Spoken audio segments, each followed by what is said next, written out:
A common critique I see of 5th edition modules is a lack of magical items. We see these massive tomes, they're 200 plus pages of adventure, and yet barely any magical items. And I know a lot of people like more stuff.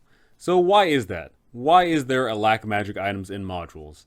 Is there a balance issue? Balance is an interesting thing in 5th edition D&D because in some ways 5th edition characters aren't supposed to have magical items. If you actually look through the tomes of D&D, you can actually discover that characters aren't actually getting that many magical items on average. And there's actually a pace to it, and you don't get that much. And the reason for that is because 5th edition characters are so insanely powerful on their own that giving them more magic items makes them insanely more powerful. And the same thing goes for the CR of monsters. The CR of monsters is indicative of 4 level whatever PCs going up against this one creature.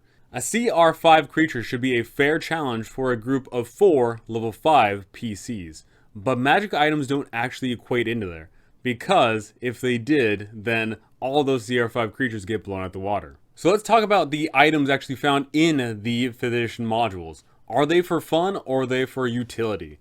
Well, there's a good mixture of both. For some of the magical items, we do get those classic +1 weapons, and they help out the party a little bit. But then we also get the utility magical items, which are clearly supposed to be used in certain scenarios.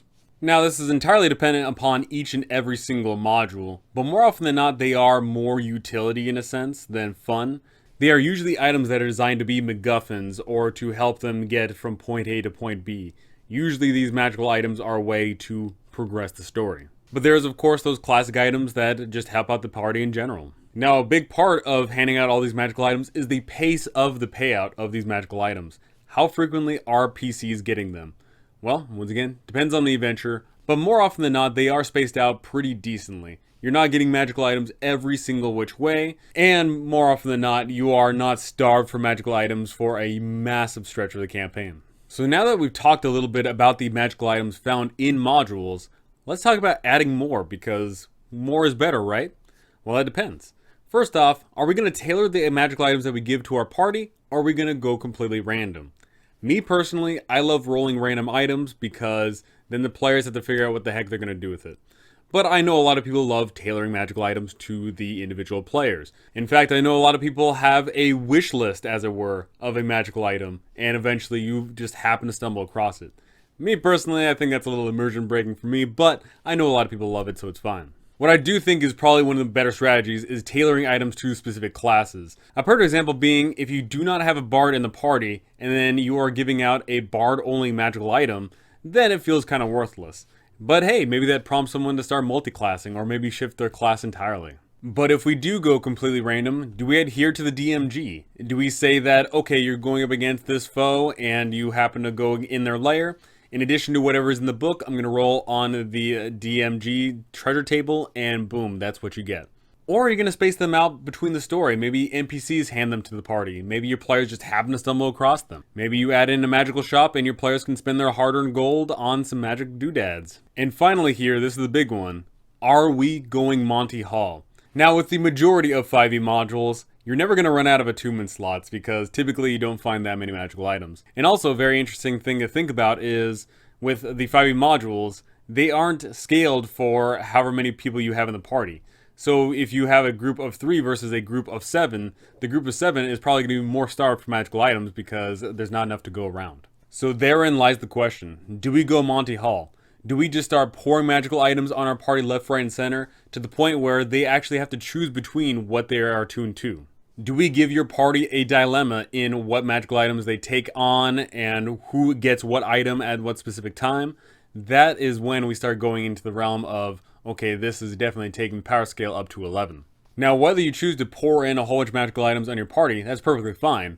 But just note that if you want the game to still be challenging in a sense, you are probably going to have to change up all of the encounters. Because once again, the CR of creatures is predetermined by your party, just their base level. But if you add in a whole bunch of magical items, your player's power scale is that much higher. So if you want to give them that fair and fun challenge, you are going to have to scale things up a bit. Either make the boss more villainous, or add in more monsters in fights, maybe drain their resources that much more, etc., etc. Now, what do I do for my campaigns? It depends. I have ran some of the modules where I run it completely as is in regards to magical items, and it works out perfectly fine. And other times I sneak in a whole bunch of magical items here and there just to add that extra flavor. There are so many different factors in regards of adding magical items to these modules. Do you want to give your players more versatility? Do you want to give them more usability? Do you want your party to be on a higher power scale? Is it going to add more fun to the campaign? These questions are very important because with magical items, you typically have to be careful. Giving out magical items is easy, but taking them away is that much harder. If you give out too many magical items and you don't like the power scale where they're at now, then that can be a tough sell to say, hey gang, I gave you guys too much stuff. Would it be okay if you guys lost some things? That could suck. And at the same time, also introducing things that destroy magical items might not sit well with certain parties. It is a tough balancing act in putting magical items into a pre-established module because there must be a design philosophy behind that, right? There must be a reason why they didn't put in more magical items. But at the same time, what the heck do they know about your game? You run your game however the heck you want to. So go ahead and tell me, are you okay with the magical items in all the 5e modules, or do you think there needs to be more? Or heck, maybe there needs to be even less. Do you like to tailor items to each individual person, or do you like to just roll completely random? And are you okay with your campaign going full Monty Hall, where they are just being showered in magical items? Go ahead and tell me those things because I would love to hear it. But that's going to do it for me. Thank you for watching, thanks for listening, and thank you to my amazing patrons. You guys are absolutely incredible. Thanks so very much, and I cannot wait to see you all in the next one.